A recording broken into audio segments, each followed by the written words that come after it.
ಪ್ರೀತಿಯ ಅನಿಸಿಕೆಗಳನ್ನು ವ್ಯಕ್ತಪಡಿಸಿದಂಥ SNC ಸದಸ್ಯರಾದಂಥ ಸುಭಾಷ್ ಪ್ರವಾಸ ಅವರಿಗೆ ಧನ್ಯವಾದಗಳು. ಇನ್ನು ಕಾರ್ಯಕ್ರಮದ ಕೇಂದ್ರ ಬಿಂದು ಅಧ್ಯಕ್ಷ ಸ್ಥಾನ ವಹಿಸಿದಂಥ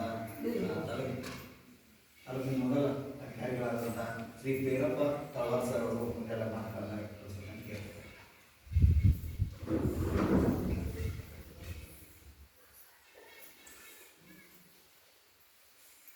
ಸಮಗ್ರ ಶಿಕ್ಷಣ ಕರ್ನಾಟಕ ಯೋಜನೆ, ಸಾಮಾಜಿಕ ಪರಿಶೋಧನೆ ಈ ಕಾರ್ಯಕ್ರಮಕ್ಕೆ ಹಾಜರಿರತಕ್ಕಂಥ ಸರ್ಕಾರಿ ಹಿರಿಯ ಪ್ರಾಥಮಿಕ ಶಾಲೆ ಕರಿಕಟ್ಟಿ ಈ ಶಾಲೆಯ SNC ಅಧ್ಯಕ್ಷರಾದಂಥ ದೀಪಕ್ ಗೋಟ್ರವರೇ, ಸುಭಾಷ್ ತಳವಾರ್ ಅವರೇ, ಈ ಶಾಲೆ ಮುಖ್ಯಸ್ಥರಾದಂಥ ಶ್ರೀಮತಿ ಸ್ವಾತಿ ಕೊಡಗೋಲೆ ಅವರೇ, ಅದೇ ರೀತಿ ಈ ಕಾರ್ಯಕ್ರಮದ ಒಂದು ಸಾಮಾಜಿಕ ಪರಿಶೋಧನೆಯ ಒಂದು ರೂವಾರಿಯಾದಂಥ ಮಂಜುನಾಥ್ ಕಳಿಸರ್ ಅವರೇ, ಯಾಕಂದರೆ ಲಾಸ್ಟ್ 2 ಇಯರ್ಸಿಂದ ನಾನು ನೋಡ್ತೀನಿ ಸರ್ ಅವರೇ. ಈ ವರ್ಷ ಅದು ಪೋಷಣ್ ಯೋಜನೆ, ಸಾಮಾಜಿಕ ಪ್ರಧಾನಮಂತ್ರಿ ಪೋಷಣ್ ಶಕ್ತಿ ಯೋಜನೆ, ಅದರಿಂದ ನಾವು ಸಾಮಾಜಿಕ ಕಾರ್ಯಕ್ರಮ ನಡೆಸಿದ್ವಿ. ಹೋದ ವರ್ಷ ನರೇಗಾ ಯೋಜನೆ ನಡೆಸಿದ್ವಿ ತಾಲೂಕಿನಾದ್ಯಂತ ಬೇರೆ ಬೇರೆ ಗ್ರಾಮ ಪಂಚಾಯತಿಗಳಲ್ಲಿ. ಸೊ ಪ್ರತಿ ವರ್ಷ ಸರ್ ಕೆಲಸ ಏನಂತಂದರೆ ಸಂಶೋಧನೆ ಮಾಡೋದು ಎಲ್ಲ ಬೇರೆ ಬೇರೆ ಆ್ಯಂಗಲ್ಗಳಿಂದ. ಹಾಗಾಗಿ ನಾವು ಮೊಟ್ಟ ಮೊದಲ ಬಾರಿಗೆ ಈ ಸಂಶೋಧನಾ ಟೀಮ್ಗೆ ಒಂದು ಕಂಗ್ರಾಚುಲೇಷನ್ ಹೇಳ್ತೀನಿ. ಯಾಕಂದರೆ ಸಂಶೋಧನೆ ಮಾಡ್ತಕ್ಕಂಥ ನರೇಗಾ ಆಗಿದ್ರೆ ಅಲ್ಲಿ ಕಾರ್ಮಿಕರ ಭೇಟಿಯಾಗಿ ಕೆಲಸ ನಡೆದದ್ದೋ ಇಲ್ಲೋ ಅದೆಲ್ಲ ಸಂಶೋಧನೆ ಮಾಡಬೇಕಾಗ್ತದೆ. ಈ ಪೋಷಣೆ ಸಂಪಟ್ಟಂತೆ ಎಲ್ಲ ಶಾಲೆಗಳಲ್ಲಿ ಹೈಸ್ಕೂಲ್ಗಳಲ್ಲಿ ಊಟ ಕೊಡ್ತಾರೋ ಇಲ್ಲೋ, ಯಾವ ರೀತಿ ನಡೀತಾವೋ, ಅದು ಕೊಟ್ಟು ಎಷ್ಟು ಮಟ್ಟಿಗೆ ಕೊಡ್ತಾರ ಅನ್ನೋದನ್ನ ರಿಸರ್ಚ್ ಮಾಡಿಕೊಂಡು ನಮ್ಮ ಮುಂದೆ ಇಟ್ಟು ಮತ್ತೆ ಅದರ ಒಂದು ರಿಪೋರ್ಟನ್ನು ಸರ್ಕಾರಕ್ಕೆ ಸಲ್ಲಿಸ್ತಕ್ಕಂಥ ಕೆಲಸ ಮಾಡ್ತಾರೆ. ಹಾಗಾದ್ರೆ ಅಂತ ಹೇಳಿದ್ರು ಸಣ್ಣ ಪುಟ್ಟ ಕೆಲಸ ಅಲ್ಲ. ಯಾಕಂದರೆ ನಮ್ಮ ಎಸ್ಪೆಷಲಿ ನಮ್ಮ ತಾಲೂಕಿನಲ್ಲಿ ಮೂಲೆಗೆ ಹೋಗಬೇಕು. ನಮ್ಮಲ್ಲೇ ನಿಮ್ಮ ಮಾತು ಕೂಡ ಮೊದಲೇ ಹೇಳಿದ್ರು, ನಮ್ಮ ಊರಿಗೆ ಇರೋದು ಒಂದೇ ಬಸ್, ಮತ್ತೆ 2 ಬಸ್ ಇತ್ತು. ಕೊರೋನಾ ಆದಮೇಲೆ ಒಂದೇ ಬಸ್ ಸ್ಟಾರ್ಟ್ ಆಗೈತಿ. ಹಾಗಾಗಿ ಅದು ಈವ್ನಿಂಗ್ ಬರ್ತೈತಿ. ಬೆಳಿಗ್ಗೆ ಬರ್ಬೇಕಾದ್ರೆ ಟೀಚರ್ಸ್ ಬರ್ಲಿಕ್ಕೆ ದಾರಿನೇ ಇಲ್ಲ. ಸರ್ ಬರ್ತಾರೆ, ಸರ್ ಗಾಡಿ ಹೋದ್ರೆ ನಾವು ಬರ್ತೀನಿ, ಅದು ಬಿಟ್ಟರೆ ಆಗಿಲ್ಲ. ಇರೋರು ಇಬ್ಬರು ಪರ್ಮನೆಂಟ್, ಇಬ್ಬರು ಗೆಸ್ಟ್ ಫ್ಯಾಕಲ್ಟಿ. ಗೆಸ್ಟ್ ಇದ್ದಾಗ ನಡ್ಕೊಂತ ಬರ್ಬೇಕು. ಅಲ್ಲಿಂದ ಬರ್ಬೇಕಾದ್ರೆ ಅಟ್ಲೀಸ್ಟ್ ಒಂದು ಅರ್ಧ ಗಂಟೆ ಬರ್ಬೇಕು ಮೇಡಮ್. ಸೊ ಮುಂದಕ್ಕೆ ನಮ್ಮ ಊರಿಗೆ ಕರಿಕಟ್ಟಿ ಊರಿಗೆ ಅಷ್ಟೊಂದು ದೊಡ್ಡ ಕಾಡಲ್ಲಿ ಅರಣ್ಯ ಇಲ್ಲ. ಕೆಲವೊಂದು ಕಡೆ ಬಹಳಷ್ಟು ದೊಡ್ಡ ಕಠಿಣ ಪರಿಸ್ಥಿತಿನ ನೋಡೇನಿ. ಗುಂಜಿ ಲೋಡ ಆ ಕಡೆ ಇಲ್ಲ. ಅಲ್ಲಿಂದ ಮೇನ್ ರೋಡಿಂದ ಹೋಗ್ಬೇಕಾದ್ರೆ ಒಳಗಡೆ ಹೋಗ್ಬೇಕಾದ್ರೆ ಕಾಡು ಪ್ರಾಣಿಗಳ ಭಯ ಆಯಿತು. ನೇಸ ಗೀಸ ಅಶೋಕನಲ್ಲೇ ಹೋಗ್ತಾರೆ. ಬಟ್ ಆ ಥರ ಪರಿಸ್ಥಿತಿ ನಮ್ಮ ಟೀಚರ್ಸ್ಗೆ ಒಂದು ಖುಷಿ ಪಡ್ತಕ್ಕಂಥದ್ದು. ಆಮೇಲೆ ಇನ್ನೊಂದು ನಾನು ನೋಡಿದಂದ್ರೆ ಒಂದು ಸ್ವಚ್ಛಂದವಾದ ವಾತಾವರಣ. ಮೋಸ್ಟ್ಲಿ ಯಾವ ಪ್ರೈವೇಟ್ ಸ್ಕೂಲಲ್ಲೂ ಕೂಡ ಈ ಥರ ವಾತಾವರಣ ಇದ್ದು ನೋಡಿಲ್ಲ. ಸ್ವಚ್ಛವಾದಂಥ ವಾತಾವರಣ. ಟೀಚರ್ಸ್ಗೆ ಎಲ್ಲ ಟೀಚರ್ಸ್ಗೆ ಅಭಿನಂದನೆ ಇಷ್ಟಪಡ್ತೀನಿ. ಸೊ ಬೇರೆ ಏನಾದರೂ ಏನೇ ಇರಲಿ, ಇಂಟರ್ನಲ್ ಮ್ಯಾಟರ್ಸ್ ಏನೇ ಇರಲಿ, ಬಟ್ ಅಲ್ಲಿಂದ ಎಂಟ್ರಿ ಆಗಬೇಕಾದ್ರೆ ಸ್ವಚ್ಛವಾದ ವಾತಾವರಣ. ಇಲ್ಲಿ ಕ್ಲಾಸಿಗೆ ಬಂದು ಕೂಡ ಯಾವುದೇ ಪ್ರೈವೇಟ್ ಸ್ಕೂಲಲ್ಲೂ ಕೂಡ ಈ ಥರ ವಾತಾವರಣ ನಾನು ನೋಡಿಲ್ಲ. ಬೇರೆ ಬೇರೆ ದೊಡ್ಡ ದೊಡ್ಡ ಕಾರ್ಪೊರೇಟ್ ಸ್ಕೂಲಲ್ಲಿ ನೋಡಿ ನಾನು, ಬಟ್ ಈ ಥರ ವಾತಾವರಣ ಇಲ್ಲ. ಹಾಗಾಗಿ ಮತ್ತೊಮ್ಮೆ ಇವರಿಗೆ ಅಭಿನಂದನೆಗಳನ್ನು ಸಲ್ಲಿಸ್ತೀನಿ. ಅದೇ ರೀತಿ ನಾನು ನೋಡಿದ್ದು ಇಲ್ಲಿ ತಿಳ್ಕೊಂಡಿದ್ದು 1958 ಸ್ಕೂಲ್ ಪ್ರಾರಂಭ ಆಗಿತ್ತು. ಅವಾಗ 52 ಸ್ಟೂಡೆಂಟ್ಸ್ ಇದ್ರಂತ. ಅದಾಗಿ 66 ವರ್ಷ ಆಯಿತು. ಈಗ 66 ವರ್ಷ ಆಯಿತು. 2024 2024 ಈಗ ಇರೋದು 47 ಜನ ಮಕ್ಕಳು. ಅಂದರೆ ಅಲ್ಲಿಂದ ಇಲ್ಲಿವರೆಗೆ ಜನಸಂಖ್ಯೆ ಜಾಸ್ತಿ ಆದಂತೆ ಮಕ್ಕಳ ಸಂಖ್ಯೆ ಜಾಸ್ತಿ ಆಗಬೇಕಾಗಿತ್ತು. ಅದನ್ನು ಯಾಕೆ ಮಕ್ಕಳ ಸಂಖ್ಯೆ ಜಾಸ್ತಿ ಆಗಿತ್ತು ಅಂತ ಗೊತ್ತಾಗಿಲ್ಲ. ಮತ್ತೆ ಸರ್ಕಾರದವರು ಈಗ ಪಠ್ಯ ಪುಸ್ತಕ ಕೊಡ್ತಾರ, ಸಮವಸ್ತ್ರ ಕೊಡ್ತಾರ, ಮಧ್ಯಾಹ್ನದ ಬಿಸಿಲು ಊಟ ಕೊಡ್ತಾರ, ಬರೀ ಅನ್ನ ಸಾಂಬಾರ್ ಜೊತೆಗೆ ಮತ್ತೆ ಹೊಸ ರಾಗಿ ಅಂಬಲಿ ಕೊಡಕ್ಕೆ ಸ್ಟಾರ್ಟ್ ಮಾಡ್ಯಾರ ಅಂತ ಮಾತ್ರ ಹೇಳ್ತಾರೆ ಸರ್. ಆಮೇಲೆ ಹಾಲು ಪ್ರತಿ ದಿವಸ ಕೊಡ್ತಾರ. ಇನ್ನು ಮುಂದೆ ತತ್ತಿ ಕೊಡೋದಾರ ಎಲ್ಲ ಮಕ್ಕಳಿಗೆ. ಸೊ ಅದರಿಂದ ನಾವು ಎಲ್ಲ ಮಕ್ಕಳದು ಒಂದು ಆರೋಗ್ಯ ಸುಧಾರಿಸೋದಕ್ಕೆ, ಯಾಕಂದ್ರೆ ಸದೃಢ ಮನಸ್ಸಿನಲ್ಲಿ ಸದೃಢ ದೇಹದಲ್ಲಿ ಸದೃಢ ಮನಸ್ಸು ಇರ್ತದೆ ಅಂತ ಹೇಳ್ತಾರೆ. ಹಾಗಾಗಿ ಸದೃಢ ದೇಹನ ಬಿಲ್ಡ್ ಮಾಡ್ತಕ್ಕಂಥ, ಬೆಳೆಸ್ತಕ್ಕಂಥ ಎಲ್ಲ ಕಾರ್ಯಕ್ರಮವನ್ನ, ಎಲ್ಲ ಪ್ರಯತ್ನವನ್ನ ಸರ್ಕಾರದವ್ರು ಮಾಡ್ತಾರೆ. ಆ ಪ್ರಯತ್ನದ ಪ್ರತಿಫಲವನ್ನು ತಗೊಳ್ತಕ್ಕಂಥ ಕೆಲಸ ನಿಮ್ದು. ನಾವು ನೋಡ್ತೀವಿ, ಇದು ಮೊನ್ನೆ ರೀಸೆಂಟ್ಲಿ ಒಂದು 5 ತಿಂಗಳ ಹಿಂದೆ ಒಂದು KS ಎಕ್ಸಾಮ್ ರಿಸಲ್ಟ್ ಬಂತು. ಈಗ SPC FDC ಮತ್ತೊಂದು ಟೀಚರ್ಸ್ ಎಲ್ಲ ಬರ್ತಿರ್ತಾ, ಹೌದು ಅದು ಕೀಳಂತ ಹೇಳ್ತಾ ಇಲ್ಲ, ಬಟ್ ಉನ್ನತ ಮಟ್ಟದ ಅಧಿಕಾರಿಗಳು ಕೂಡ ನಮ್ಮ ತಾಲೂಕಿನ ಆಗಬೇಕು. ಮೇಡಮ್ ಅವ್ರು ಅಲ್ಲಿಂದ ಮಾತಾಡ್ಬೇಕಾದ್ರೆ ನಮ್ಮ ಶಾಲೆ ಕರಿಕಟ್ಟಿ ಪ್ರಾಥಮಿಕ ಶಾಲೆ ಹೆಸರು ಬರೀ ಖಾನಾಪುರದ ಬೆಳಗಾವಿ ಸೇರ್ಬೇಕಂತೇಳಿ. ಇಲ್ಲಿ ಮಕ್ಕಳು ನಮ್ಮ ಇನ್ನೊಂದು ಕೆಲಸ ನೋಡಿದ್ರು ತಿಳ್ಕೊಂಡೇವಿ, ಗಮನಿದ್ರೆ ಎಲ್ಲರೂ ಗೊತ್ತಾಗೈತಿ. ಏನಂತಂದ್ರೆ ಕ್ರೀಡಾ ಸಾಮಗ್ರಿಗಳಿಲ್ಲ, ಸಾಂಸ್ಕೃತಿಕ ಚಟುವಟಿಕೆಗಳಿಗೆ ಅದು ಸಂಪಟ್ಟಂತ ಉಪಕರಣಗಳಿಲ್ಲ. ಅವೆಲ್ಲ ಆದ್ಮೇಲೆ ನಿಮ್ಗೆ ಮಾಡಿ. ಆಮೇಲೆ ಟೀಚರ್ಸ್ ಇಲ್ಲ ಅಂತ ಬಟ್ ಸರ್ ಹೇಳಿದ ಪ್ರಕಾರ, ವರದಿ ಪ್ರಕಾರ 60 ಮಕ್ಕಳಿಗೆ ಇಬ್ಬರು ಶಾಲಾ ಶಿಕ್ಷಕರು ಇರಬೇಕು ಅಂತ ಹೇಳಿ ನಮ್ಮಲ್ಲಿ 4 ಜನ ಶಿಕ್ಷಕರಿದ್ದಾರೆ. ಸೊ ಖುಷಿ ಪಡ್ತಕ್ಕಂಥ ವ್ಯಕ್ತಿ, ಒಂದು ಖುಷಿ ಪಡ್ತಕ್ಕಂಥ ವಿಷಯ ಹೌದು. ಹಾಗಾಗಿ ನಮ್ಗೆ ಏನ್ ಬೇಕೋ ಎಲ್ಲವನ್ನೂ ಮಾಡ್ಕೋಬಹುದು. ಮಕ್ಕಳ ಸಂಖ್ಯೆ ಕಡಿಮೆ ಇರೋದ್ರಿಂದ ಇದ್ದಂತ ಶಿಕ್ಷಕರನ್ನ ಬಳಕೆ ಮಾಡಿಕೊಂಡು ಅದ್ರ ಜೊತೆಗೆ ನಿಮ್ದು ಕೂಡ ಬಳಕೆ ಅವಶ್ಯಕತೆ ಇತ್ತು. ಸೊ ಆಲ್ರೆಡಿ ನಮ್ಮ ಫೋಟೋ ಸರ್ ಹೇಳಿದ್ರು, ಅವ್ರನ್ನ 50 ಪ್ಲೇಟ್ ಅಂತ ಕೊಡ್ತೀನಿ ಮಕ್ಕಳಿಗೆ. ಯಾಕಂದ್ರೆ ಮಕ್ಕಳು ದಿವಸ ಶಾಲಾ ಬ್ಯಾಗ್ನಲ್ಲಿ ಪ್ಲೇಟ ಮತ್ತೆ ಗ್ಲಾಸ್ ಇಟ್ಕೊಂಡ್ಬರ್ಬೋದಾಗಿ. ಆಮೇಲೆ ಪ್ರತಿ ದಿವಸ ಚರ್ಚೆನೂ ಆಗ್ತದೆ, ಮಕ್ಕಳ ಶಾಲೆ ಬ್ಯಾಗ್ ಅನ್ನ ಕಡಿಮೆ ಮಾಡಬೇಕು ಅಂತೇಳಿ. ಸಣ್ಣ ಮಕ್ಕಳು ಬ್ಯಾಗದ ಹೊರೆ ಹೊತ್ಕೊಂಡು ಹೇಗಾಗ್ತದ್ರೆ ಬೆಂಡ್ ಆಗಿಬಿಡ್ತಾರೆ. ಮುಂದೆ ಅವರು ಒಂದು ಅಧ್ಯಯನ ಮಾಡ್ತಾರ ಶಕ್ತಿ ಬುದ್ಧಿಶಕ್ತಿ ಕಲಿಬೇಕು ಅಂತ ಅದಕ್ಕಾಗಿ 14 ವರ್ಷದ ಒಳಗಿನವರು ಎಲ್ಲಾ ಮಕ್ಕಳು ಯಾವುದೇ ಹೊಡೆಯಲು ಮತ್ತೊಂದು ಇದನ್ನು ಹೊರಗೆ ಕೆಲಸ ಮಾಡಬಾರ್ದು ಅಂತ ಕಾನೂನು ಐತಿ. ಬಾಲ ಕಾನೂನುಗಳ ಪ್ರಕಾರ 14 ವರ್ಷದ ಮಕ್ಕಳು ಯಾರು ಹೋಗ್ಬಾರ್ದು ಹೊರಗಡೆ ಕೆಲಸಕ್ಕೆ. ಹೊಡೆಯಲಾಗಿರ್ಬೋದು, ಬಂದಾಗಿರ್ಬೋದು, ಮತ್ತೊಂದಾಗಿರ್ಬೋದು, ಇನ್ನೊಂದಾಗಿರ್ಬೋದು. ನೀವು ಕೂಡ ಆ ಮಕ್ಕಳಿಗೆ ಯಾವ ಕೆಲಸ ತಗೋಬಾರ್ದು. ಸೊ ಇಲ್ಲಿ 7th ವರೆಗೆ ಇದ್ರು. ಸೊ 7th ವರೆಗೆ ಇರ್ತಕ್ಕಂಥ ಎಲ್ಲಾ ಮಕ್ಕಳನ್ನ ಶಾಲೆ ಹೋಗ್ತಾರೆ. ಆಮೇಲೆ ಪ್ರೈವೇಟ್ ಖಾಸಗಿ ಶಾಲೆಗಳ ವ್ಯಾಮೋಹಕ್ಕೆ ಹೋಗೋದು ಬೇಡವೇ ಬೇಡ. ಯಾಕಂದ್ರೆ ನಾನು ಬಂದಿದ್ದು ಸರ್ಕಾರಿ ಶಾಲೆನೇ ಹೌದು, ನಾನು ಕಲ್ತಿದ್ದ ಹೌದು, ಕಲಿಸ್ತಾ ಇರೋದು ಹೌದು. 2009ರಲ್ಲಿ KPS ಎಕ್ಸಾಮ್ ಪಾಸ್ ಆಗಿ ಅಪಾಯಿಂಟ್ಮೆಂಟ್ ಆಗಿದೆ ನಾನು. ಅದು ಇಂಥ ಸರ್ಕಾರಿ ಶಾಲೆಯಲ್ಲಿ ಓದಿ ಬಂದಿದ್ದು. ಈ ಕಲಿಸ್ತಾ ಇರೋದು ಸರ್ಕಾರಿ ಶಾಲೆಯಲ್ಲೇ. ಆಮೇಲೆ ನಾನು ಕಲಿಸ್ತಾ ಇರೋದು ಸದ್ಯಕ್ಕೆ ಸರ್ಕಾರಿ ಪದವಿ ಕಾಲೇಜ್ ಕಾಣಬಹುದು. ನಮ್ಮ ಲಾಸ್ಟ್ ಇಯರ್ 2024 ಮಾರ್ಚ್ ನಡೆದಂಥ ಎಕ್ಸಾಮ್ನಲ್ಲಿ ನಮ್ಮ ಕಾಲೇಜಿನ ರಿಸಲ್ಟ್ 88. ಇಡೀ ಖಾನಾಪುರ ತಾಲೂಕಿಗೆ ಸರ್ಕಾರಿ ಎಲ್ಲ ಕಾಲೇಜು DP ಆಫೀಸ್ ಕೇಳಿ ನೋಡ್ರಿ ನಮ್ಮ ಕಾಲೇಜ್ ಅತ್ಯಂತ ಹೆಚ್ಚಿನ ಪಾಸಿಂಗ್ ಪರ್ಸೆಂಟ್ ತಗೊಂಡಿದೆ. ಹಾಗಾಗಿ ನಮ್ಮಲ್ಲಿ ಕೂಡ ಈ ಸರ್ಕಾರಿ ಪ್ರಾಥಮಿಕ ಶಾಲೆ ಹರಿಕಟ್ಟೆಯಲ್ಲಿ ಇಬ್ಬರು ಪರ್ಮನೆಂಟ್, ಇಬ್ಬರು ಟೆಂಪ್ರರಿ ಟೀಚರ್ಸ್ ಇರೋದ್ರಿಂದ ನಮ್ಮಲ್ಲಿ ಕೂಡ ಏನು ಕೊರತೆ ಇರೋದಿಲ್ಲ. ಕೆಲವೊಂದಷ್ಟು ಇರೋದಿಲ್ಲ ಅಂತಲ್ಲ, ನಮ್ದೇ ಹೇಳ್ತೀನಿ ನಿಮ್ಗೆ, ನಾ ಹೊಗಳ್ಕೊಳ್ತಾ ಇದ್ದೀನಿ ಅಂತಲ್ಲ. ಅಂದ್ರೆ ಕೊರತೆ ಇರೋ ನಿಮಗೂ ಕೂಡ ಅಲ್ಲಿ ಇರ್ತಾವ ಇದು ಇರ್ತಾವ ಹೆಂಗೆ ಗೊತ್ತಾಗಲಿ ಅಂತ ಹೇಳಿ ನಮ್ಮಲ್ಲಿ ನೀವು ಬೇಕಾದ್ರೆ ಕೇಳಿ ನೋಡಿ. ಸರ್ಕಾರಿ ಪದವಿ ಕಾಲೇಜು ಕೇವಲ 3 ತಾಸು. ಅದರಲ್ಲಿ ಆರ್ಟ್ಸ್ 2, ಕಾಮರ್ಸ್ 2, 3 ಲ್ಯಾಬ್ ನಡೆಸ್ತೀವಿ. ಲೈಬ್ರರಿ ಇಲ್ಲೂ ಇಲ್ಲ ಕಡಿಮೆದಲ್ಲಿ. ನಮ್ಮಲ್ಲಿ ಕಾಲೇಜಲ್ಲೂ ಲೈಬ್ರರಿ ಇಲ್ಲ. ಅಂದ್ರೆ ಅದು ಇಲ್ಲ ನಮ್ಮಲ್ಲಿ ಇಲ್ಲ, ನಾವು ಹೆಮ್ಮೆ ಪಡ್ಬೇಕಂತಲ್ಲ. ನಿಮ್ಗೆ ಏನು ಫೆಸಿಲಿಟಿ ತಗೊಂಡ್ರಿ ಬೇಡ ಅಂತಲ್ಲ. ನಿಮ್ಮ ಮಕ್ಕಳು ನಾಳೆ ಅಲ್ಲಿ ಬರಲಿ, ನಮ್ಮಂತೆ ಇಲ್ಲಿ ಟೀಚರ್ಸ್ ಆಗಲಿ, ಲೆಕ್ಚರರ್ಸ್ ಆಗಲಿ, IAS ಆಫೀಸರ್ಸ್ ಆಗಲಿ, ದೊಡ್ಡ ಮಕ್ಕಳನ್ನು ಅದನ್ನ ಪರವಾಗಿ ಹೇಳ್ತಾ ಇದ್ದೀನಿ ನಿಮ್ಗೆ. ಇಲ್ಲೇ ಹಿರೇಮಗಳೂರಿಂದ 2 ಜನ KS ಆಫೀಸರ್ ಆಗ್ಯಾರ ಲಾಸ್ಟ್ 6 ಮಂತ್ ಬ್ಯಾಕ್ ರಿಸಲ್ಟ್ ಬಂದಾಗ. ಆಮೇಲೆ ಬೈಲಮಂತರ IAS ಆಫೀಸರ್ ಆಗ್ಯಾರ. ನಮ್ಮ ತಾಲೂಕಿನ ರಿಸಲ್ಟ್ ಇಲ್ಲೇ ಇಲ್ಲ, ಹೆಸರೇ ಇಲ್ಲ. ನೀವು ಇಷ್ಟೆಲ್ಲ ಸರ್ಕಾರದ ಸವಲತ್ತುಗಳು ತಗೊಂಡು ನಿಮ್ಮ ಮಕ್ಕಳನ್ನ ಬಿಡಿಸೋ ಕೆಲಸ ಮಾಡಕೋಬೇಡಿ. ಎಲ್ಲೋ ಒಂದ್ ಕಡೆ ಹಬ್ಬ ಹರಿದಿತ್ತು, ಒಂದು ಸುಟ್ಟಿ ಇರ್ತದೆ, ಆ ಸುಟ್ಟಿ ಎಂಜಾಯ್ ಮಾಡಿ, ನೆಕ್ಸ್ಟ್ ಡೇ ಸ್ಕೂಲಿಗೆ ಕಳಿಸು.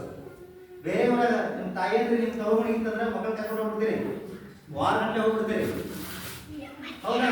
ಅದು ನಡಕ್ಕೆ ಹೋಗಿದ್ರೆ ಮಕ್ಕಳು ಕರ್ಕೊಂಡು ಹೋಗಿ ವಾರಗಂಟೆಗೆ ಯಾಕೆ ಹೋಗ್ರಿ, ಒಂದು ದಿವಸ ಹೋಗ್ರಿ, ಮತ್ತೆ ವಾಪಸ್ ಕರ್ಕೊಂಡ್ಬರ್ರಿ. ಅವ್ರಿಗೂ ಮಕ್ಕಳು ಕೂಡ ಸ್ವಲ್ಪ ಮೆಂಟಲ್ ರೆಸ್ಟ್ ಸಿಗ್ತೈತಿ. ವಿಶ್ರಾಂತಿ ಸಿಕ್ಕಾದ್ಮೇಲೆ ಮತ್ತೆ ಬಂದ್ರೆ ರಿಫ್ರೆಶ್ ಆಗಿ ಮತ್ತೆ ಚಲೋ ಕಲಿತಾರ. ಹಾಗಾಗಿ ಮಕ್ಕಳ ನೆಕ್ಸ್ಟ್ ರಿಫ್ರೆಶ್ ಆಗಿ ಬಂದ್ಮೇಲೆ ಕಡಿಮೆ ಆಗ್ತೈತಿ. ಯಾಕಂದ್ರೆ ಇವತ್ತು ಹೇಳಿದ ಪಾಠ ನಾಳೆ ಹೇಳ್ತಿಲ್ಲ. ಅದು ನೀವು 1 ವಾರಕ್ಕೆ ಯಾಕಂದ್ರೆ ಅವ್ರ ಕಲಿಕೆ ಇದು. ಹಾಗಾಗಿ ನಮ್ಮಲ್ಲಿ ಇರ್ತಕ್ಕಂಥ ಮಕ್ಕಳು ಲಾಸ್ಟ್ ಈ ವರ್ಷ ಬಂದಿದ್ದು 10th ರಿಸಲ್ಟ್ ತಗೊಂಡ್ರೆ ಲಾಸ್ಟ್ ಇಯರ್ ಪ್ರತಿ ವರ್ಷ ಜಾಸ್ತಿ ಆಗೋಗ್ಬಿಟ್ಟು ಕಡಿಮೆ ಆಗಿತ್ತು. 10% ರಿಸಲ್ಟ್ ಕಡಿಮೆ ಆಗಿತ್ತು ಹೈಸ್ಕೂಲ್ದು 10th. ಅದು ಯಾಕಾಗಿತ್ತು ಅಂದ್ರೆ ಇದ್ದೀರಾ ಶಾಲಾ ತೋರಿಸೋದು ನಡಿ ಮನೆ ಮಳೆ ಆಗೈತಿ ನಟೆ ಹೋಗ್ರಿ ಅಲ್ಲ, ಬೇಡ ಅಂತ ಹೇಳತ್ತಿಲ್ಲ. ಮಕ್ಕಳು ಕಲಿದು ಮಾಡಲಿ, ಕಲಿಕ್ಕಿಂತ ಕೆಲಸ ಜೊತೆ ಮಾಡಲಿ, ಬೇಡ ಅಂತಲ್ಲ. ಯಾಕಂದ್ರೆ ನಾವು ಕೂಡ ಅದನ್ನ ಮಾಡ್ಕೊಂಡೇವಿ, ಅದಿಲ್ಲದೆ ಸಾಧನೆ ಇಲ್ಲ. ಕಲಿಕೆ ಜೊತೆಗೆ ನಾವು ಕೆಲಸ ಮಾಡೋದು, ಮಕ್ಕಳ ತಂದೆ ತಾಯಿಗೆ ಸಹಾಯ ಮಾಡೋದು ತಪ್ಪಲ್ಲ. ಆದ್ರೆ ಪೂರ್ತಿ ಅದರ ಕೆಲಸ ಮಾಡಬೇಡ. ಶಾಲೆ ಬಿಟ್ಟ ಮೇಲೆ ಕರ್ಕೊಂಡು ಹೋಗ್ರಿ, ಮನೆ ಸ್ವಲ್ಪ ಸಹಾಯ ಮಾಡಿ. ಅದ್ರ ಜೊತೆಗೆ ಓದ್ತಾನೋ ಇಲ್ಲೋ, ಶಾಲೆಗೆ ಹೋಗಿದಾನೋ ಇಲ್ಲೋ ಅನ್ನೋ ನೋಡ್ಕೊಳ್ಳಿ. ಯಾಕಂದ್ರೆ ಭಾಳ 90% ಪಾಲಕರು ಹೊಲಕ್ಕೆ ಹೋಗ್ತೀರಿ, ಹೊಲ ಇದ್ದಂತ ರೈತರ ಮಕ್ಕಳಲ್ಲಿ ಹೊಲಕ್ಕೆ ಹೋಗ್ತೀವಿ. ನನ್ನ ಮಗ ಶಾಲೆಗೆ ಹೋಗಿದ್ದೋ ಇಲ್ಲೋ ಗೊತ್ತಿಲ್ಲ, ಶಾಲೆಗೆ ಹೋಗಿ ಬ್ಯಾಗ್ ತಗೊಂಡು ಶಾಲೆಗಳಿಗೆ ಬಂದು ಎಲ್ಲೋ ಅಡ್ಡಾಡಕ್ಕೆ ಹೋಗಿರ್ತಾರ ಅಂತ ಎಕ್ಸಾಂಪಲ್ ಆಗಿರ್ತಾವ. ಸೊ ಅದನ್ನ ಹೋಗಿದಾನ ಇಲ್ಲೋ, ಹೋದ್ರೆ ಏನು ಕಲಿಸಿದಾರೆ ಇವತ್ತ, ಏನೇನು ಮಾಡಿದ್ರಿ, ಆಟ ಆಡಿದ್ರೆ ಏನು ಆಟ ಆಡಿದ್ರಿ, ಏನೋ ಬೇರೆ ಕಾರ್ಯಕ್ರಮದ ಏನು ಕಾರ್ಯಕ್ರಮ, ಅದು ಸ್ವಲ್ಪ ಗಮನ ಹರಿಸಿ. ನೀವು ಒಂದ್ಸಲ ಕೇಳಿದ್ರಿ ಅಂತಂದ್ರೆ ನಿಮಗೆ ಅಲರ್ಟ್ ಆಗ್ತದೆ. ನೆಕ್ಸ್ಟ್ ಡೇ ತಪ್ಪಿಸಿದ್ರು ಕೂಡ ಮುಂದಿನ ಸಲ ತಪ್ಪಿಸೋದನ್ನ ಕಡಿಮೆ ಮಾಡ್ತಾನೆ. ಯಾಕಂದ್ರೆ ಎಲ್ಲ ಮಕ್ಕಳು ಹಂಗಂತಲ್ಲ, ಎಲ್ಲೋ ಒಬ್ಬರು ಇಬ್ಬರು ಹಂಗೆ ಇರ್ತಾರೆ ಮಕ್ಕಳು. ಆ ಕೆಲಸ ನಾಳೆ ಫೇಲ್ ಆದ ಅಂದ್ರೆ ನೀವು ಕೇಳ್ತಾರೆ ಟೀಚರ್ಸ್ ಬಂದ ಏನು ನನ್ನ ಮಗ ಭಾಳ ಶಾಲೆ ಇದ್ದ ದಿನಾಲೂ ಶಾಲೆಗೆ ಬರ್ತಿದ್ದ ಯಾಕೆ ಫೇಲ್ ಆದ ಅಂತ ನಿಮ್ಗೆ ಕೇಳ್ತೇನೆ. ಆ ಕೆಲಸ ಆಗಬೇಕು. ಯಾಕಂದ್ರೆ ನೀವು ಒಂದು ಸ್ವಲ್ಪ ಮನ್ಯಾಗ ಅಲರ್ಟ್ ಆಗಿದ್ರೆ ನೀವು ಹೊಲಕ್ಕೆ ಹೋಗ್ರಿ, ಏನೋ ಈವ್ನಿಂಗ್ ಸ್ವಲ್ಪ ಸಂಜೆ ಮುಂದೆ ಅವಶ್ಯಕತೆ ಇದ್ರೆ ಕೆಲಸ ಆಗ್ತದೆ ಬೇಡ ಅಂತಲ್ಲ, ನೀವು ಹೊತ್ತು ಸಹಾಯ ಮಾಡ್ರಿ, ಅವ್ರ ಸಹಾಯ ತಗೊಳ್ರಿ. ಅವ್ರ ಸಹಾಯ ತಗೊಂಡು ನೀವು ಕೂಡ ಸ್ವಲ್ಪ ಅವ್ರು ಕಲಿಸ್ರಿ ಕೆಲಸ, ಅದು ಕೆಲಸ ಆಗ್ತದೆ. ಯಾಕಂದ್ರೆ ನಾಳೆ ನಮ್ಗೆ ಎಮ್ ಎ ಮಾಡ್ಯಾನ, ಬೇಡ್ ಮಾಡ್ಯಾನ, PhD ಮಾಡ್ಯಾನ, ಹೊಲ ಕೆಲಸ ಮಾಡೋದಿಲ್ಲ, ಖಾಲಿ ಕುಂತ ಅನ್ನೋದು ಬೇಡ. ಏನು ಕೆಲಸ ಮಾಡಿದ್ರು ಮೂಲ ಇರ್ತದೆ. ಭಾರತದ ಮೂಲ ಕೆಲಸ ಅಂದ್ರೆ ಕೃಷಿ, ಇದನ್ನ ಮರೆಯೋದು ಬೇಡ. ಅದ್ರ ಜೊತೆಗೆ ಶಾಲೆಗೆ ಹೋಗ್ತಾನೋ ಇಲ್ಲೋ, ಏನು ಕಲಿತಾನೋ ಇಲ್ಲೋ, ಶಾಲೆಗೆ ಏನೋ ಕಲಿಸಾರ ಇಲ್ಲೋ ಅನ್ನೋದು ಕೂಡ. ಯಾಕಂದ್ರೆ ಟೀಚರ್ಸ್ ನೀವು ಹೇಳಿದ ಪ್ರಕಾರ ದಿನಾಲು ಟೀಚರ್ಸ್ ಬರ್ತಾರೆ, ಇಬ್ಬರು ಸಹ ಸ್ಟ್ರಿಕ್ಟ್ ಅದಾರ ಹೇಳಿದೆ. ಹೌದಾ, ಸ್ಟ್ರಿಕ್ಟ್ ಅದಾರ ಅಂದ್ರೆ ಸ್ವಲ್ಪ ಕಲಿತಾರ ಅಂತ. ಅವ್ರು ಶಾಲೆಗೆ ಬರಲಿಲ್ಲ ಅಂದ್ರೆ ಏನು ಮಾಡೋಕ್ಕಾಗ್ತದೆ. ಹಾಗಾಗಿ ಮನೆಯಿಂದ ಬಂದು ಆ ಕಡೆ ಈ ಕಡೆ ಅಡ್ಡಾಡೋದು ಅಂಥದ್ದು ಬೇಡ. ಮೋಸ್ಟ್ಲಿ ಸಣ್ಣ ಊರು ಇರೋದ್ರಿಂದ ಆ ಥರ ಏನು ಆಗೋದಿಲ್ಲ. ನೋಡ್ಕೊಂಡು ದೊಡ್ಡ ದೊಡ್ಡ ಊರು ಇರ್ತದ್ರೆ ಎಲ್ಲೋ ಅಡ್ಡಾಡಿ ಬಿಡ್ತಾರೆ ಬ್ಯಾಗ್ ತಗೊಂಡು. ಆಮೇಲೆ ಇಲ್ಲೇ ಕಾಣಾಪುರ ನೋಡಿ, ಶಾಲೆಗೆ ಬರ್ತೇವೆ ಬರೋದು, ಮನೆಗೆ ಬರೋದು, ಅಲ್ಲಿ ಮೂರ್ನಾಲ್ಕು ಇಲ್ಲ ಸರ್, ಅಲ್ಲಿ ಹೋಗೋದು ಮಜಾ ಮಾಡೋದು, ಸ್ಟೇಟಸ್ ಹಾಕೋದು, ಅವ್ರ ನಂಬರ್ ನಮ್ಮ ಕಡೆ ಸೇವ್ ಇರ್ತಾವೆ, ನಾವು ನೋಡೇವಿ. ನಾವು ಕನ್ನಡ ತಿರುಗಾಡಿದ್ದೇವೆ. ಅದೇ ಹಂಗಾಗೋದು ಬೇಡ, ಹಾಗಾಗೋದು ಬೇಡ. ನಮ್ಮ ಮಕ್ಕಳು ನಮ್ದೇನೋ ನಾವು ಕಲೀಲಿಲ್ಲ, ನೀವು ಕಲೀಲಿಲ್ಲ, ಬಾಲಕರು ಕಲೀಲಿಲ್ಲ, ದೊಡ್ಡ ಹುದ್ದೆಗೆ ಹೋಗಲಿಲ್ಲ, ಸಣ್ಣ ಪುಟ್ಟ ಕೆಲಸ ಹೊಲ ಬಿಟ್ಟರೆ ಮೊದಲು ಹೋಗಿಲ್ಲ, ನಿಮ್ಮ ಮಕ್ಕಳಿಗೆ ಆ ಪರಿಸ್ಥಿತಿ ಬೇಡ. ಎಷ್ಟೋ ಜನ ಕೂಲಿಗಾರ, ಕೃಷಿ ಕೂಲಿಗಾರ ಮಕ್ಕಳದಾರ, ನನ್ನಿಂದ ಮಾಡೋಕ್ಕಾಗಿಲ್ಲ ಅನ್ನೋದನ್ನ ಅಟ್ಲೀಸ್ಟ್ ಒಂದು ಮಕ್ಕಳಾದ್ರೂ ಮಾಡಿ, ಅವರಿಂದ ಆದ್ರೂ ನಿಮ್ಮ ಜೀವನ ಮಟ್ಟ ಸುಧಾರಿಸಲಿ. ಇಲ್ಲಿ ಕೊರತೆ ಇರ್ಬೋದು, ಕೊರತೆ ಜೊತೆಗೆ ನಾವು ಬದುಕೋನ್ ಕಲಿಯೋಣ. ಕೊರತೆ ಇಲ್ಲ ಅಂತಲ್ಲ, ಎಲ್ಲೂ ಇಲ್ಲ ಅಂತಲ್ಲ, ಎಲ್ಲ ಕಡೆ ನಾವು ಕೊರತೆ ಜೊತೆಗೆ ಸ್ವಲ್ಪ ಬದುಕೋದ್ರ ಕಲಿಯೋಣ. ಸೊ ನಮಗಿದ್ದಂಥ ಕೊರತೆ ನಮ್ಮ ಮಕ್ಕಳಿಗೆ ಕೊಡಬೇಡ. ಅವ್ರ ಮಕ್ಕಳು ಇನ್ನೂ ಸ್ವಲ್ಪ ಹೆಚ್ಚಿನ ಸೌಲಭ್ಯಗಳನ್ನು ಪಡ್ಕೊಂಡು ಇನ್ನೂ ಮುಂದೆ ಹೋಗ್ತಾರೆ. ಯಾಕಂದ್ರೆ ನಿಮ್ಮ ಕಂಪ್ಯೂಟರ್ ಶಾಲೆಗಳಿಲ್ಲ ಅಂತ ಹೇಳಿ, ಹೌದು ಬಹಳಷ್ಟು ಶಾಲೆಗಳಿಲ್ಲ, ಆದರೆ ಸ್ವಲ್ಪ ನಾವು ವರದಿಯಂತೂ ಮಾಡ್ತೀವಿ. ಆ ವರದಿ ಪ್ರಕಾರ ಮೊದಲು ಬರ್ಬೋದು, ನಿಮ್ಮ ಮಕ್ಕಳು ಕಲಿಬೋದು. ಕೆಲವೊಂದು ಪ್ರೈವೇಟ್ ಸ್ಕೂಲಲ್ಲಿ ಪ್ರಾಥಮಿಕ ಹಂತದಿಂದನೇ ಹೀಗೆ ಕಂಪ್ಯೂಟರ್ನ ಕಲಿಯ ಶುರು ಮಾಡ್ತಾರೆ. ಆ ಭಾಗ್ಯ ನಿಮ್ಮ ಮಕ್ಕಳಿಗೂ ಸಿಗಲಿ. ಅದಾದ್ಮೇಲೆ ನಿಮ್ಮ ಮಕ್ಕಳು ನಿಮ್ಮ ಮೊಮ್ಮಕ್ಕಳು ಕಲಿ ಇನ್ನೂ ಜಾಸ್ತಿ ಹಾಕೋದು ಬರ್ತಾವ ಫೆಸಿಲಿಟಿಗಳು. ಆ ಪ್ರಯತ್ನ ಮಾಡೋಣ. ಅಲ್ಲಿ ಮೊನ್ನೆ ಅಜೀಂ ಪ್ರೇಮಿ ಅಂತೇಳಿ ಪ್ರೈವೇಟ್ ಕಂಪ್ನಿಯವರು ಸುಮಾರು 15,000 ಕೋಟಿಯನ್ನು ಸರ್ಕಾರಕ್ಕೆ ದಾನ ಮಾಡಿದ್ದಾರೆ.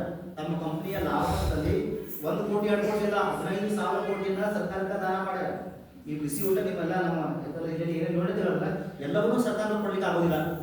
ಹಾಗಾಗಿ ಸಮುದಾಯದ ಸಹಭಾಗಿತ್ವ ಕೂಡ, ಆಮೇಲೆ CSR ಪದ್ಧತಿ, ಕಾರ್ಪೊರೇಟ್ ಸೋಷಿಯಲ್ ರೆಸ್ಪಾನ್ಸಿಬಿಲಿಟಿ, ಈ ನಮ್ಮ ಕಂಪನಿಗಳ ಸಾಮಾಜಿಕ ಜವಾಬ್ದಾರಿ ಇರ್ತದೆ.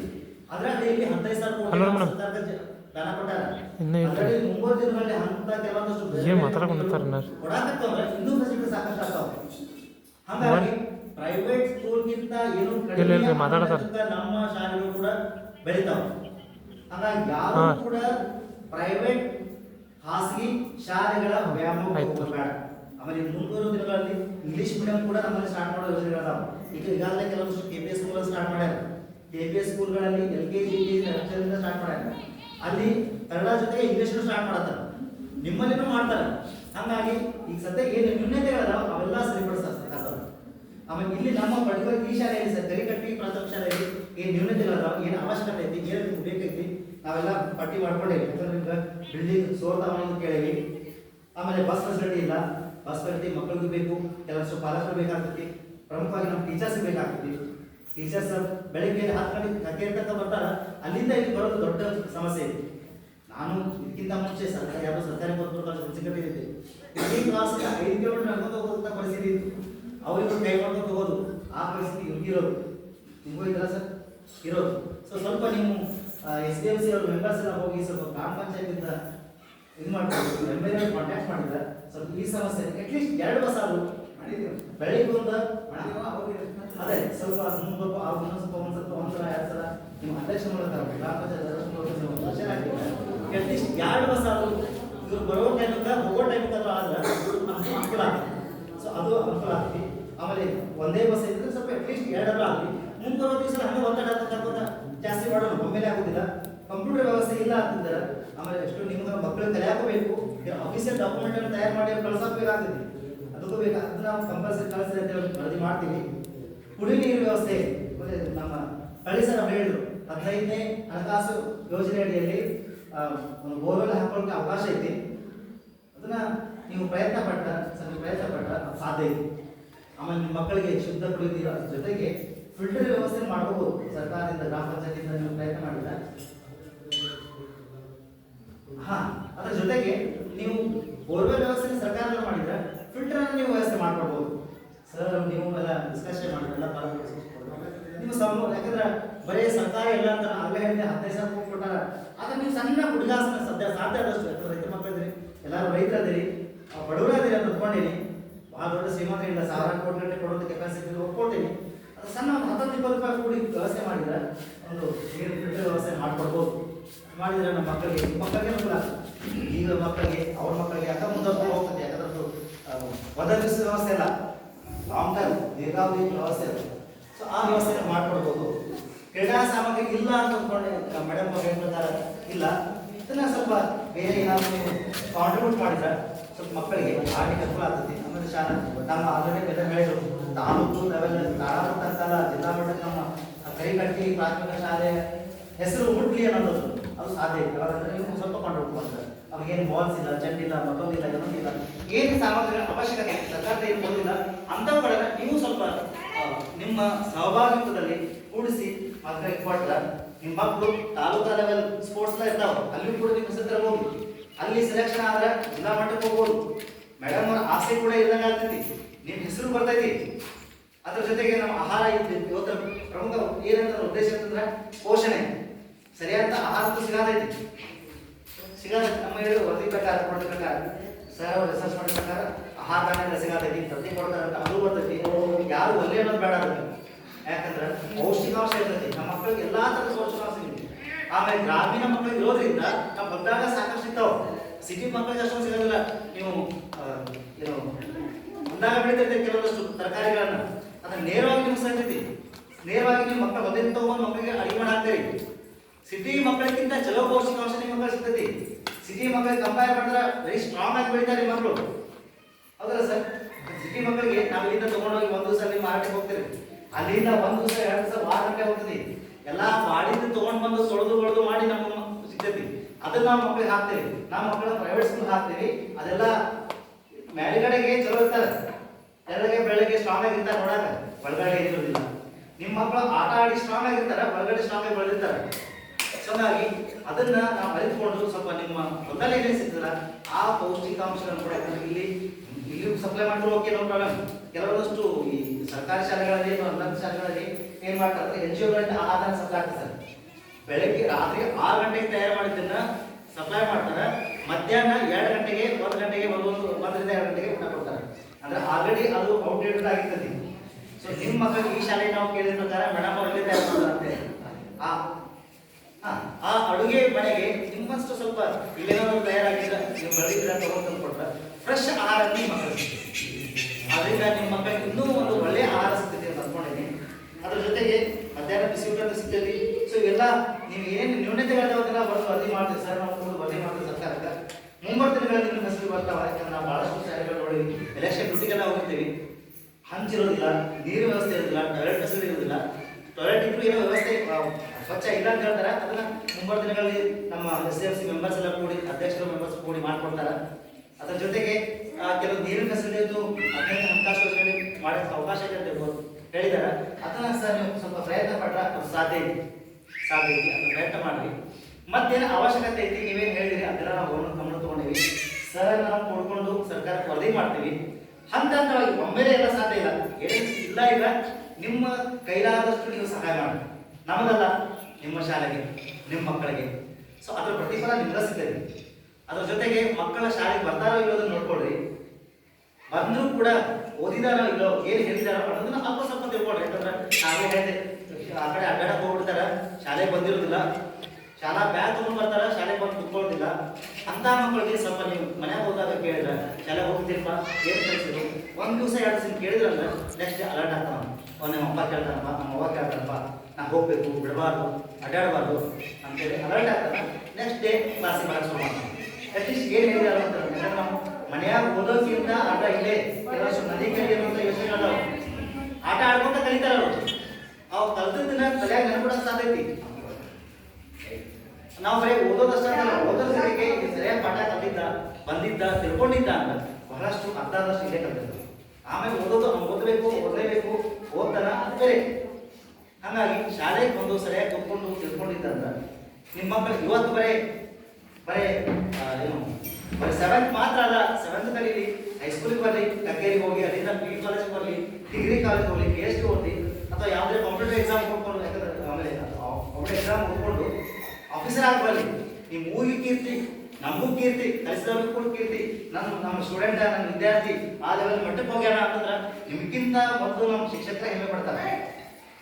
ಎಲ್ಲ ಕಡೆ ಹೇಳ್ಕೊತಾ ಹೇಳ್ತಾರೆ ಖುಷಿಯಿಂದ, ನನ್ನ ವಿದ್ಯಾರ್ಥಿ ಅಲ್ಲಿದಾನ, ನನ್ನ ವಿದ್ಯಾರ್ಥಿ ಆಫೀಸರ್ ಆಗ್ಯಾನ ಅನ್ನೋದು ಖುಷಿಯಿಂದ ಹೇಳ್ತೇವೆ ನಾವು. ಯಾಕಂದ್ರೆ ನಾನೊಬ್ಬ ಶಿಕ್ಷಕ, ನಾವೊಬ್ಬ ಖುಷಿಯಿಂದ ಹೇಳ್ತಿರ್ತೇವೆ.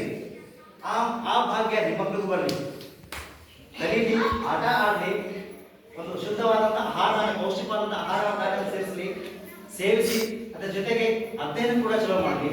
ಅಧ್ಯಯನ ಮಾಡಿಕೊಂಡು ಪ್ರತಿಫಲ ನಮ್ಮ ಊರಿಗೆ, ನಮ್ಮ ತಾಲೂಕಿಗೆ, ನಮ್ಮ ಜಿಲ್ಲೆಗೆ, ನಮ್ಮ ರಾಜ್ಯಕ್ಕೆ, ನಮ್ಮ ದೇಶಕ್ಕೆ ಒಂದು ಪ್ರತಿಫಲ ಸಿಗ್ತದೆ ಅಂತ ಬಯಸಿ ನಮ್ಮ ಮಾತನ್ನು ಮುಗಿಸ್ಲಿಕ್ಕೆ ಇಷ್ಟಪಡ್ತೇನೆ. ಅದ್ರ ಜೊತೆಗೆ ಎಲ್ಲ ನಿಮ್ಮ ಪಾಲಕರು ಕೂಡ ನೀವಷ್ಟೇ ಅಂತಲ್ಲ, ನಿಮ್ಮ ಆಜು ಬಾಜು ಅಕ್ಕಪಕ್ಕದ ಇದ್ದಂತರೂ ಕೂಡ ನಮ್ಮ ಶಾಲೆಗೆ ಕಳಿಸ್ರಿ. ಮತ್ತೆ ಮುಂದಿನ ಇದರ ಮೀಟಿಂಗ್ ಬಂದಾಗ ಏನು ನ್ಯೂನತೆಗಳಿದ್ರೆ ಶಾಲೆಗೆ ಬರ್ತಿಲ್ಲ, ಕಲಿಸ್ತಾ ಇಲ್ಲ, ಅದನ್ನು ಡಿಸ್ಕಷನ್ ಮಾಡೋಣ, ಸಮಸ್ಯೆಗಳನ್ನ ಪರಿಹರಿಸಕ್ಕೆ ಪ್ರಯತ್ನ ಮಾಡೋಣ. ಈಗ ಏನೇನು ಸರ್ ಡಿಸ್ಕಷನ್ ಮಾಡೋಣ, ಮತ್ತೆ 8 ದಿವಸ ನೀವು ಬರ್ತೀರ ಅಂತ ಹೇಳ್ಯಾರ ಸರ್. ಬಂದು ಆ ಮಾತು ಮತ್ತೆ ಏನಾದರೂ ಬದಲಾವಣೆ ಆಗಿದೆ ಸರ್, ನೋಡ್ಕೊಂಡು ಸರ್ಕಾರ ವರದಿ ಮಾಡ್ತಾರೆ ಅಂತ ಹೇಳ್ತಾ ನನ್ನ ಮಾತನ್ನು ಮುಗಿಸ್ತೀನಿ. ಎಲ್ಲರಿಗೂ ಮತ್ತೊಮ್ಮೆ ಧನ್ಯವಾದ.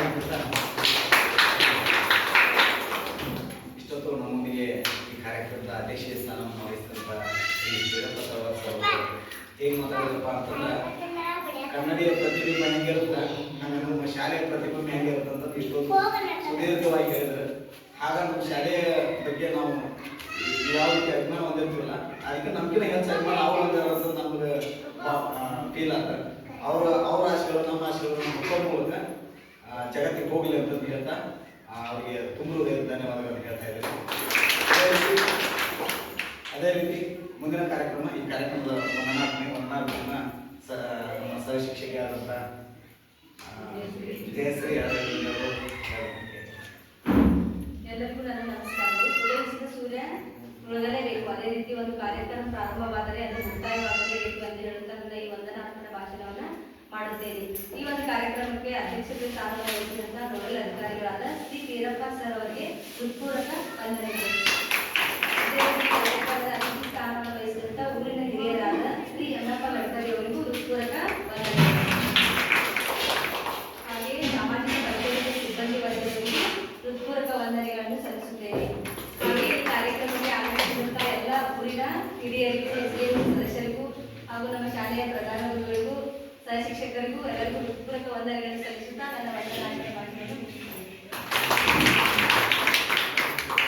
ಮಾಡಿದಂಥ ಜಯಶ್ರೀ ಅವರಿಗೆ ತುಂಬ ಧನ್ಯವಾದಗಳು. ಇನ್ನು ಈ ಕಾರ್ಯಕ್ರಮದ ಕೊನೆಯ ಈ ಕಾರ್ಯಕ್ರಮವನ್ನು ರಾಷ್ಟ್ರಗೀತೆಯೊಂದಿಗೆ ಮುಕ್ತಾಯಗೊಳಿಸಲು ಯೋಚಿಸುತ್ತೇವೆ. ದಯವಿಟ್ಟು ಎಲ್ಲರೂ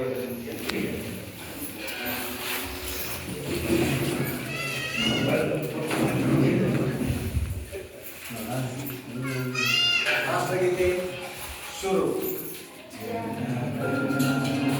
अधिनायक जय हे भारत भाग्य विधाता, आप सिंधु